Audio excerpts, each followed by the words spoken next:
Hi there, I'm Eric Wordweaver Sjerven, Goalie of the Ridgar Folk, and I'd like to welcome you to the Raven's Call. If you guys are new to the channel, this is a show where I ramble on about different heathen-related subjects, just kind of whatever strikes my fancy, sets my mind on fire at the time. Let's take care of some housekeeping stuff real quick. If you guys like what you see, please ding the bell, subscribe, then ding the bell, hit like, thumbs up, all that stuff down below. Obviously, that's for the YouTube feed of this. If you guys are listening to this in the podcast format, which is now up on anchor.fm and a number of other podcast provider pages, it changes from a day-to-day basis. Anyway, if you're listening to those, whatever the interaction format is on your particular podcatcher, please do. The more you interact with my stuff, the more like it, you see, you hear, all of that. So,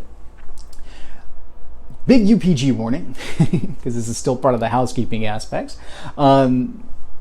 I am not a hardcore recon. A lot of what I do here on the channel is, yes, based in research and exploration, but it is also from my own insights and experiences. I've been heathen now for a couple of decades that I have called myself heathen, but I was heathen long before that. I just didn't know there was a name for it. So anyway, please take that as it will. You know, if you're a hardcore recon out there, I understand where you're coming from. I totally do understand it. One of my best friends in the world is a hardcore recon, and we have some absolutely amazing conversations. Love it.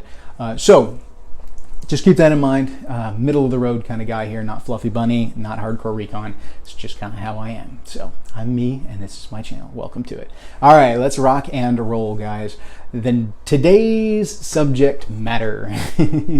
Today's subject matter is back to Frith. Now, for those of you that have followed my channel for a while, you know that I have touched on Frith before. I did a video back in the day called Frith and Grith, Frith versus Grith, where I break down the fact that Frith is in that.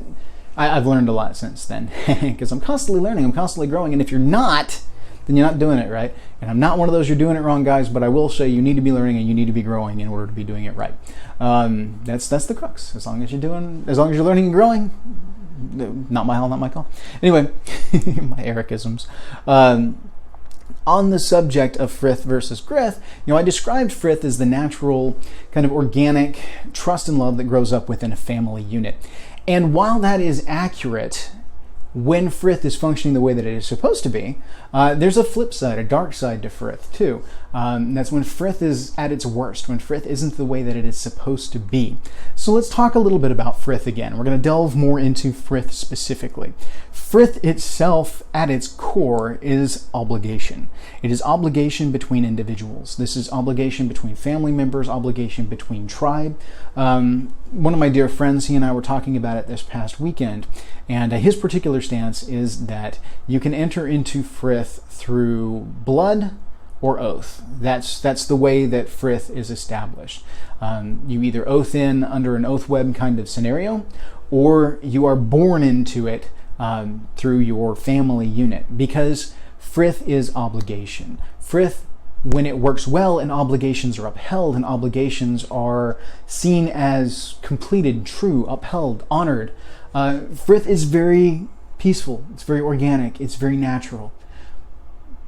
But it doesn't always work that way. And this is why when I said before that Frith endures a great many things, the reason that Frith endures a great many things is because the obligation still holds. That obligation keeps you from splitting apart. That obligation absorbs the brunt of the tough times, the arguments, the fights, this, that, and the other, and that obligation still binds you together. You may have a family member who you love dearly and interact with on a regular basis, but they may not be somebody that you really like. You may love them, but you don't like them because they make bad decisions, they bring bad luck into the family, they're a drain on the familial luck, all of this stuff. But they're still family. There's still an obligation there. You still interact with them because it's family and there is an obligation to do that. Now, don't get me wrong, I know people break ties with family and people spread out and do things, but there are consequences to that when you do that. If you look at the concept of like odal lands, we're going to talk a little bit about Orlog here. When you're dealing with odal lands, like lands that are passed down through a family, and in the old days it would have been like a family farm kind of thing that was in the family for generations, and you may have 3 or 4 generations living under the same roof. You are benefiting directly from a physical manifestation of Orlog, which I'll come back and do an entire video or podcast entry, one of the two, on the physical manifestations of Orlog and luck. But you're dealing with a physical manifestation of Orlog that manifests in the present luck state. And if you cut from the family, and you cut from that tie to the family luck, the familial luck that's fed out by the Fylgja, etc., etc., etc., you damage your draw from that. You're no longer getting the benefit of, living on land that's been paid for 100 years. That's, you know how the land works, you know where the good spots are, you know where to hunt, you know where to plant, you know where the good water is, you know where not to pull water from, you know the boundaries. There's a lot of energy tied up in there, a lot of metaphysical elements that are going on. When you break from family and you break from that odal situation and you pull away, then you're having to start over, and you're not pulling from that physical manifestation of the Orlog anymore. You still pull some, depending on how clean a break it is, but still, when you remove yourself from the obligation web that is there, the Frith web, and you are on your own, then you're not pulling from that anymore.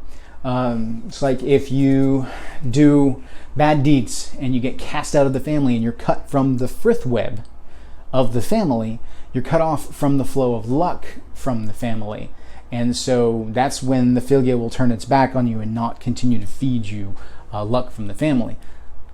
Most times. It's a case-by-case basis as to whether or not the Fylgja is going to turn its back on you, depending on whether or not you're the one that's actually doing bad, or you're being cast out because you're upholding some kind of integrity and the rest of the family is not doing well. But if that's the case, then the rest of the family is bleeding on the luck, bleeding from the luck. And it's a thing. I'm rambling. So, within the family, there is obligation. The obligation to care for each other, to support each other, to be there for one another on a level that is inherent. It's unspoken. It's just known. It's like if my brothers need me, they know they can call on me, and I will be there for them. And if I am not doing my part, if I am not upholding my role, my obligation within the family, then that damages that Frith web, that damages that trust that is born from the upholding of these obligations. That's how the trust that I spoke about before is built.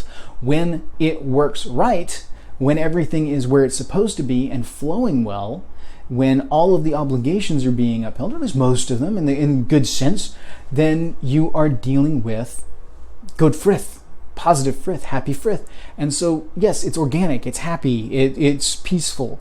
It's that safe place that you can go to because the Frith web is strong and all is well there. If you bring in negative elements that are not upholding their obligation, that are betraying obligation, or are bleeding on the family luck or the hearth luck, so you bring in an individual from the outside and they're a drain on your hearth's luck, well, then that damages your Frith web there. It bleeds off energies from the Frith web, and that place begins to turn toxic and has a negative impact on your staying there. You're not doing well. It's when the home becomes a place you don't want to go to. When relationships fail because two individuals within a relationship either just don't work out. Sometimes you rush into a relationship you shouldn't have in the first place, but it leads to people not upholding their obligations within this Frith relationship, because a marriage is the establishment of Frith. You come into a familial Frith through oath of marriage, or through an agreement upon the living together, things like that. You're formalizing you are now part of my family thing, and they're part of that Frith web. And when they don't uphold the obligations of Frith breaks down, and then that's when you end up with a split. And it can be very, very bad. You just don't want to go home. It bleeds over into the emotions and the spiritual elements of the home. All of this. It affects the weird of the home. It affects the luck of the home. And upholding Frith will right a lot of those. Now, upholding the obligations of Frith isn't always a fix-all kind of thing. You can have a bad relationship that just doesn't work out because the two people just aren't compatible, and they're both doing their part. They're both trying to uphold the obligations of Frith, but you can still be like, all right, this is just a bad arrangement and this needs to be dissolved. That happens. It's a thing. Yeah, I'm divorced myself, so I understand how those things come to be. The element of the obligation side of things with the familial unit is clear and evident. When you're looking at a tribal level of things, we tend to, in the modern day, eschew the obligation side of things because everybody wants to be the happy-go-lucky family unit of a kindred or a tribe. They expect everything to be positive, they expect it to be good, they expect it to be light, and then they don't realize when they aren't either upholding the obligation or holding other people to their obligation that things turn toxic again, that things go south. And I've seen a number of tribes break up. I've talked before about trying to keep things manageable, about fostering, about worthing.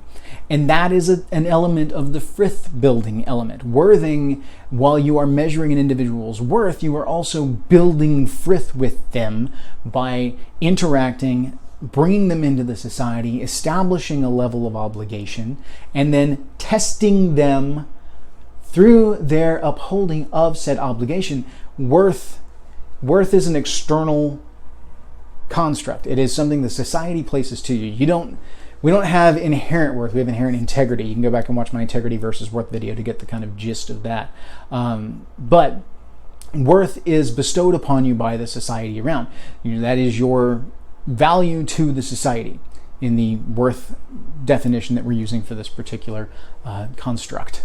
And so the fostering process or thrallship, or whatever it is you call it, you enter into a Frith building scenario where you give obligation to this individual without fully bringing them into the Frith web. It's kind of a testing the waters thing. You give them some obligation and you allow them to show you that they can be trusted. They uphold their obligation and you uphold your obligation to them. They see that you can be trusted. You build mutual Frith, and through that you end up developing good, strong Frith, so that by the time you bring them into the tribe itself, they're established and you have the measure of their worth. And you can say, this is a worthy individual, let's bring them in. That kind of thing. Worth is a measure of how well you uphold the obligation and the value that you bring through said Frith building, as far as within the context of tribal elements goes. So, we look at that element of obligation within the Frith web when you're talking about obligation within a tribal nature or obligation within a family nature, familial setting. There is a reciprocal nature to obligation. Just like I've said numerous times before in other videos, there is a reciprocal responsibility. Like the lord of your tribe, your Gothi, your chieftain, lord, whatever it is you call them, has an obligation to those that follow them, just like those that follow them have obligations to the Lord.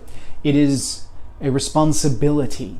So anytime you've heard me say responsibility in the past, you can sub in the term obligation and you will see good, clean translation here and how this interacts and how this flows. So these obligations build over time. You establish these obligations through the thew of a tribe, through the tradition of a tribe. And as these people uphold their obligations, they prove their worth. When people do not uphold their obligation and they end up becoming a drain on the tribe, then it comes to a point where you have to look at possibly casting them out of the Frith web. Now, the Frith web and the oath web are not necessarily the same thing. The oath web, by the time you come into the oath web, you are part of the Frith web already.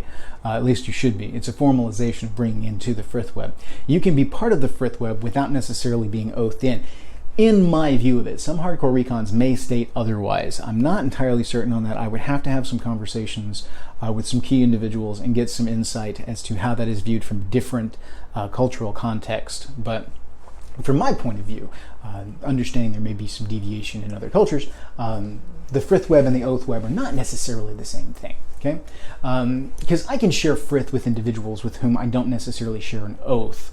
Because I do still feel a level of obligation. Now, is it the same level of obligation that I do those individuals within my oath web? No, it's not. I will favor those within my oath web, my obligations there, before I will favor the less codified, less formalized obligations of, say, surrounding folk community and things like that.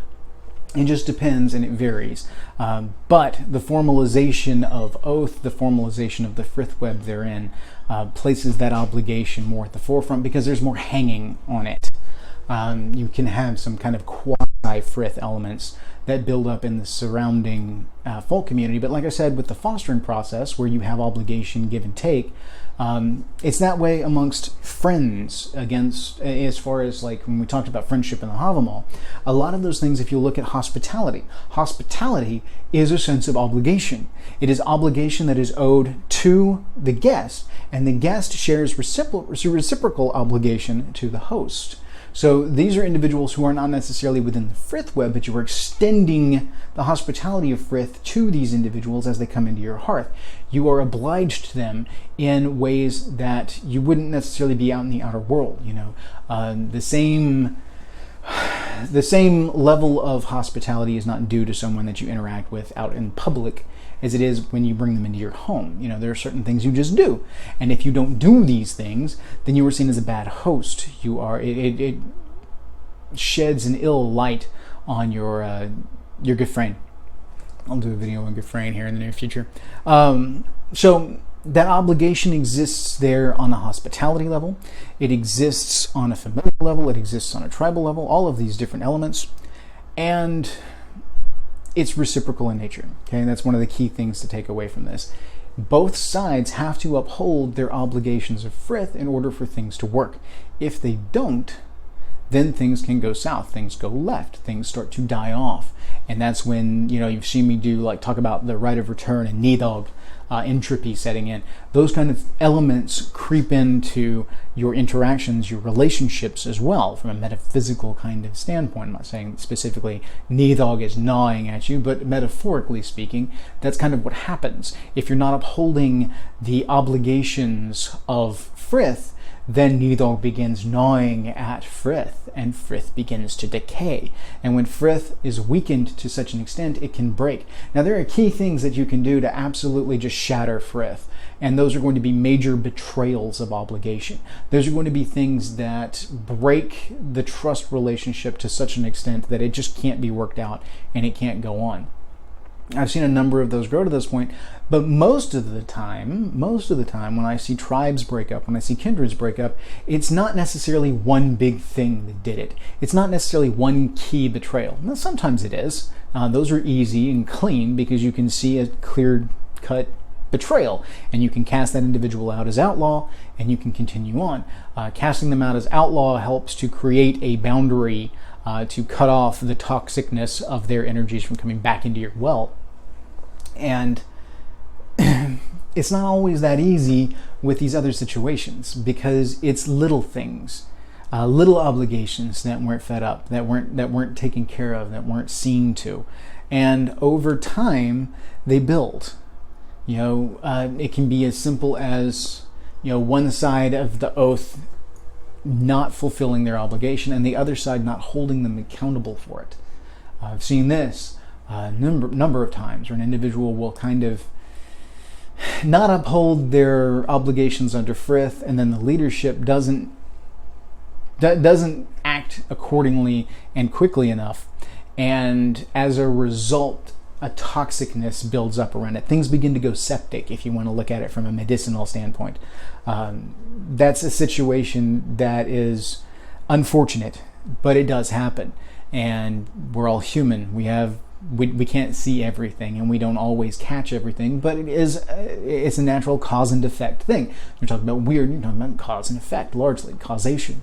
And so the degradation of frith within a tribe taken to a causal level is usually, from what I've seen, a failure to uphold frith obligations between individuals, because that's when things get really bad. So we're going to talk about now frith at its worst. Frith at its worst is when you have an individual within your tribe who is toxic, who is negative, who is a drain on the luck of the tribe, who is just taxing to be around, who wears you out, who the kind of person that you have to apologize to others in public for because you know they're going to do something that's not going to be good, or that they're a little too rough or a little too rowdy for the scenario. They can't read boundaries or appropriate interactions and things like that. So they end up not upholding their obligations, whether it be hospitality, whether it be respect, whatever it may be, because respect is one of the obligations that's due in Frith. A mutual respect is obligatory within Frith. If you do not have a mutual respect, then you do not have those obligations being fulfilled, and I guarantee a lack of respect in that reciprocal obligation will lead to a degradation. Guarantee it.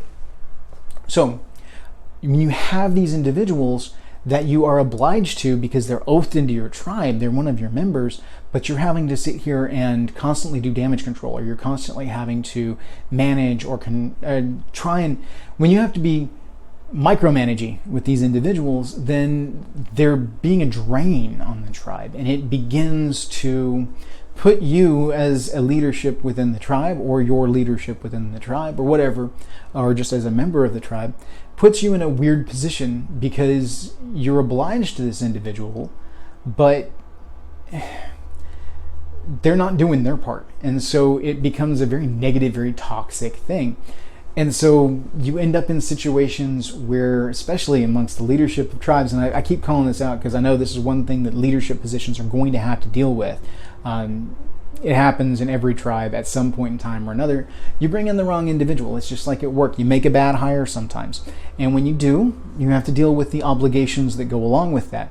And if you don't hold those obligations to task during that time and let them get out of hand, then what you end up with is cascading degradation that you just can't fix. And you end up having to cut it out. And it's unfortunate because it's something that perhaps could have been saved earlier on, and sometimes it's something that could never have been saved at all because the individual didn't have any respect for the obligation at play. It varies. It's a case-by-case basis. I can't globalize to any particular interaction simply because it all boils down to the individuals at play. But what it does come down to largely is reciprocal obligations not being upheld. So when you're talking about Frith within a tribe and maintaining those things, you pay attention to these obligations. You have to look at, and sometimes we codify these obligations in order to make those kind of boundaries more clear, in order to be able to better uphold those things. We establish through within a tribe that this is how things are done, and then there are consequences if you do not uphold them. Now, an individual their hearth is sanctified. It is, tripping over my words here.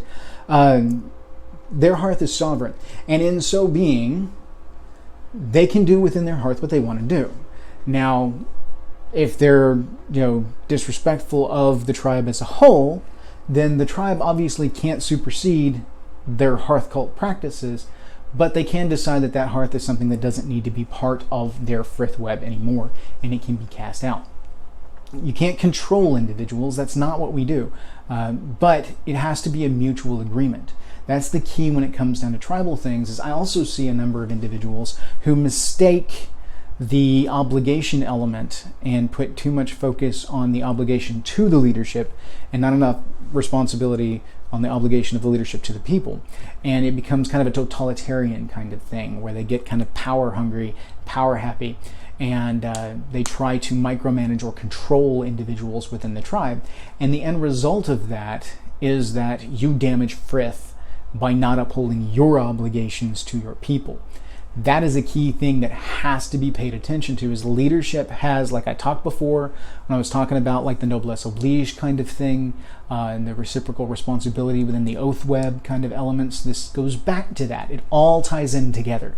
You are talking about reciprocal obligation, and if you do not fulfill your obligations to the rest of the Frith web, then Frith will break down.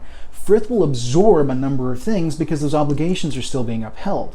Because those obligations are still being upheld, you can still trust one another. You can get crossways with each other. You can yell, you can curse, you can get ugly, and then still be able to come back and make it right because you know at the core the worth of this individual, because those obligations are being fulfilled, they're being upheld. You don't have to see eye to eye. You don't have to be super buddy-buddy all the time. You don't even necessarily have to interact on a daily basis. But as long as these obligations are being upheld, you have a basis of interaction. You have an established pattern that allows for trust, and thus is the basis of Frith. If these are not upheld by the leadership just as much as by the supporting members of the tribe, then when those situations get ugly, there's not an established line of trust.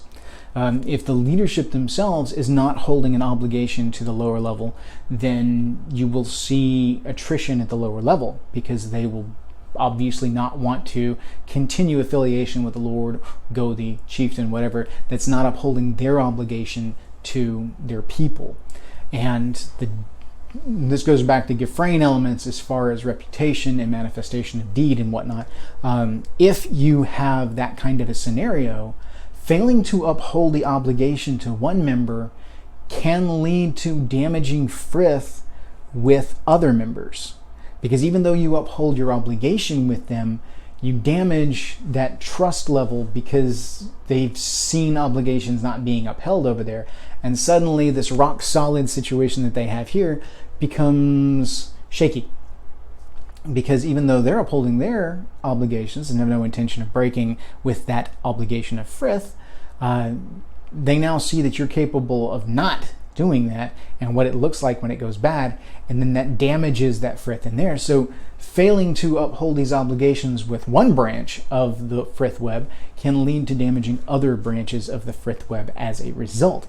And an egregious enough error on the leadership's part can actually cause a complete splintering of the sub-levels of the tribe, and you can have an entire tribe fall apart because of something that a chieftain or Gothi did.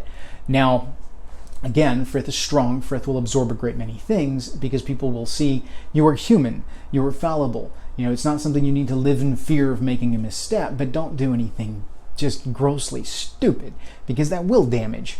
And if you do enough of it, or if it's big enough, you can severely damage the Frith you have with the individuals that you didn't mistreat this way, because they're going to look at you as flaky and unreliable and things like that.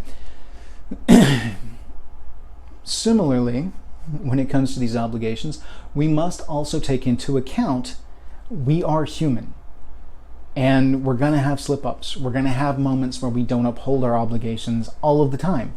You know, there may be some times where leadership is just too busy, where leadership is had a really bad week or has lost a family member or something that leads them to fail in upholding an obligation to another member of the tribe. As long as it's not too egregious a thing, we can roll with that. We can keep going. Frith will absorb that and keep going because you have enough established pattern back here for that to work. The more pattern you establish, the more you seat into Orlog, the more that's put into the well, the stronger your stance in Verthandi, in the now, is. So, by establishing these deeds and these actions, the deeds and actions mean the upholding of obligation, you create a strong enough Frith that it will absorb some minor hiccups here and there. You know, it's, you know, a drop or two of bad into this sea of good isn't going to make a difference. They're going to see it and go, we understand, dude. We're all human. We make mistakes, you know. Yeah, you had a temper outburst and you did something stupid, but, you know, we know that 99% of the time you're good. So we're still going to be there for you. We're still going to uphold our obligations because we know that you're going to be good to us, you know. And we understand that we are human and may not uphold ours perfect every time. So there is a key element of understanding there as well. And again, that goes into, that's almost an obligation of respect there as well. You are obliged to understand the humanity of those individuals at play if you want this relationship to work. So the basis of a social construct, a social contract, as we go back to the cultural elements that I've talked about before, a social contract, the agreed upon rules by which this thing will operate, is a set of obligations. That is the basis of your Frith web when it comes to, say, a tribe or something like that. Similarly, the social contract for the construct that is family has set obligations that go along with it. Those obligations will vary from family to family. The strength of the Frith web within the family will vary from generation to generation, from region to region, from just individual to individual, because there will be periods in time where families have super strong Frith and it will absorb everything and they're fine. They handle hardship just fine. They get cross with each other, but they rock along with it. I know some individuals that how their family still functions, I don't know, because they're cross, they yell and they get crossways all the time. Heck, half the time members of the family aren't even talking to each other, but the family is still strong because they all uphold their obligations. They may not always like each other, but they all uphold their obligations, and as such, the Frith is strong and it absorbs all the crossness, all the infighting and things like that. It just works. So in looking at these things, as you build your tribes, as you develop things, understand the nature of Frith. Understand the obligation that goes along with Frith specifically.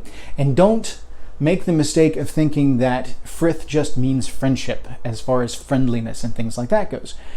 Just because you go out and go to a meetup with someone doesn't mean you're sharing Frith with them. It doesn't mean that you are making them part of your Frith web. That's not what Frith is. That's not the way Frith works.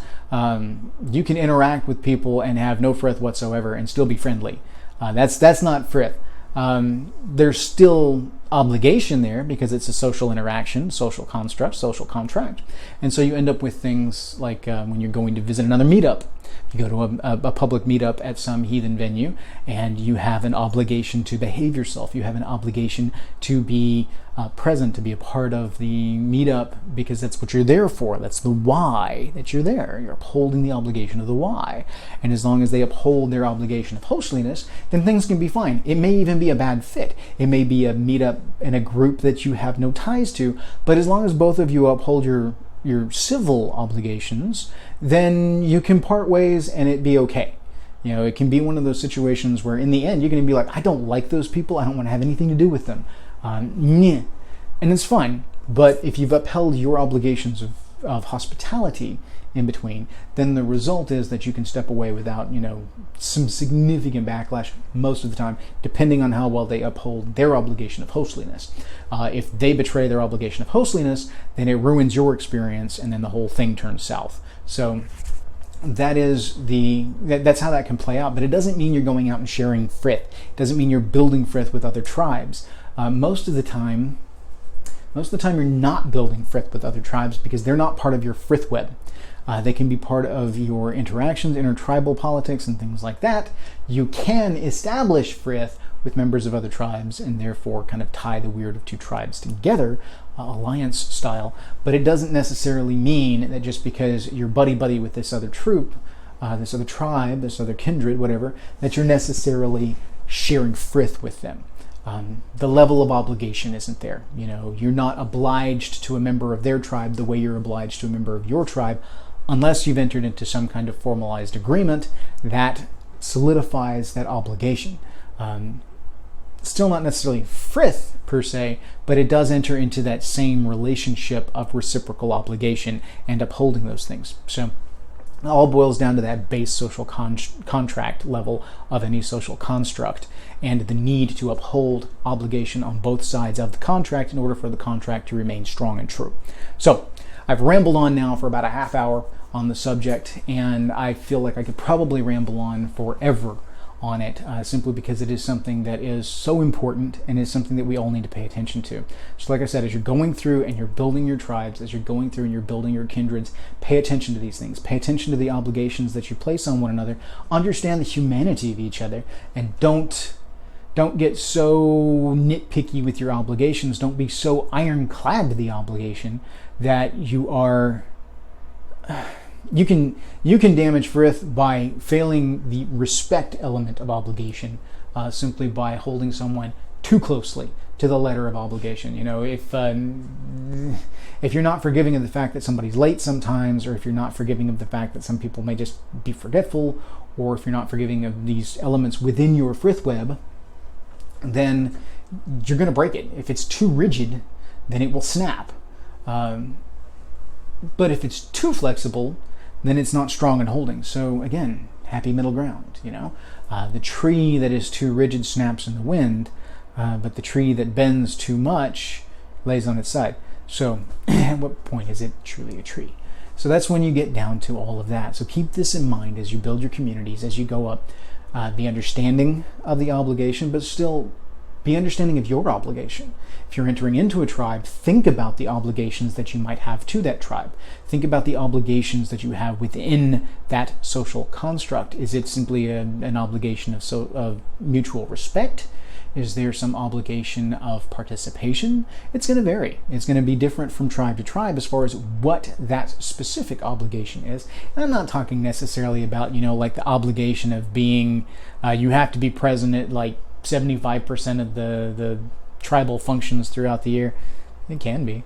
But that's not necessarily what I'm getting at. I mean, it's the whole, if there's an obligation within the tribe that if somebody's on hard times and you help them and you're there for them within your capacity, then yeah, I mean, that's that. If somebody comes to you from the tribe and you're capable of helping them and you just cast them aside because you don't want to be bothered with it, that's going to damage Frith. Can you do that? Yes, that is within your capability. That is within your decision-making abilities. The consequence of that is it's going to damage Frith. That's just how it is. And so, because you're failing to uphold your understood mutual obligation within the Frith web. So, build your Frith webs, protect your Frith webs, and understand that that level of obligation is not something to be taken lightly, but it's also not something to be taken too rigidly. It's got to be ebb and flow kind of thing for it to work. So anyway, I've rambled on enough. We're going to let this one roll out now. So thank you guys for listening. Thank you guys for watching, whichever format that you are participating in this particular podcast. Thank you. I appreciate you guys' support. I appreciate you sharing out the videos and just kind of getting the word out there. And as long as you guys continue to like what I'm doing, as long as you enjoy hearing my weird and rather specific point of view on heathenry today, I'll keep turning stuff out in some way, shape, form, or fashion. So, hail guys, thank you. May your hearth fires burn bright.